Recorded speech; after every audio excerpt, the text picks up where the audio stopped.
എല്ലാവർക്കും ഡ്രാമ റിവ്യൂവിലെ പുതിയൊരു എപ്പിസോഡിലേക്ക് സ്വാഗതം. ഇന്നും ഞാനൊരു തായ് ഡ്രാമയാണ് റിവ്യൂ ചെയ്യാൻ പോകുന്നത്. ഡ്രാമയുടെ പേര് റീവാമ്പ് എന്നാണ്. ഇതൊരു BL ഡ്രാമയാണ്. ഒരു വാമ്പയർ ഹണ്ടറിൻ്റെയും ഒരു വാമ്പയറും തമ്മിലുള്ളൊരു ലവ് സ്റ്റോറിയാണിത്. വാമ്പയറുകളെ വേട്ടയാടി കൊല്ലുന്ന ഒരു ഹണ്ടറും ഒരു പിക്ചറിനുള്ളിൽ ബന്ധിതനായി കഴിയുന്ന ഒരു വാമ്പയറിൻ്റെയും തമ്മിലുള്ളൊരു ലവ് സ്റ്റോറിയാണ്. ഈ വാമ്പയർ എങ്ങനെയാണ് ആ പിക്ചറിനുള്ളിൽ നിന്ന് പുറത്ത് വരുന്നത് എന്നൊക്കെയുള്ള ഒരു ഇൻട്രസ്റ്റിംഗ് ആയിട്ടുള്ള പ്ലോട്ടാണിത്.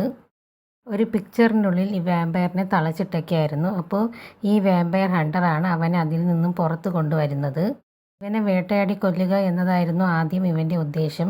പക്ഷേ ഇവർ കൂടുതൽ അടുത്ത് ഇടപഴകും തോറും ഇവർക്കിടയിൽ ഒരു സ്നേഹം ഉണ്ടാവുന്നുണ്ട്. അവർക്ക് ഒട്ടും വിട്ടു പിരിയാനാവാത്ത രീതിയിൽ അവർ ഒന്നിച്ചു പോകുന്നുണ്ട്.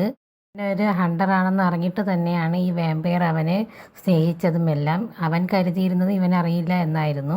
ഹണ്ടറിന് അവസാനം ഇവനൊരു പനി വന്നാൽ പോലും സഹിക്കാൻ പറ്റാത്തത്ര രീതിയിൽ ഇവർ ഒന്നിച്ചു പോയിട്ടുണ്ടായിരുന്നു. ഈ ഒരു ഇഞ്ചുറി കാരണം അവന് നല്ല രീതിയിൽ ഫീവർ വരുന്നുണ്ടായിരുന്നു. ആ ഇഞ്ചുറി അവൻ്റെ ദേഹത്ത് സ്പ്രെഡായി വരികയാണ്. അവനെ കെട്ടിപ്പിടിച്ച് കിടന്നുറങ്ങുന്ന സമയത്താണ് ഈ ഇഞ്ചുറി അവൻ്റെ ദേഹത്ത് സ്പ്രെഡാവുന്നത്. ഈ വാമ്പയർ തന്നെയാണ് പറഞ്ഞത് അവനെ കെട്ടിപ്പിടിച്ച് കിടന്നുറങ്ങിയാലേ അവൻ്റെ പനി മാറുള്ളൂ എന്നൊക്കെ.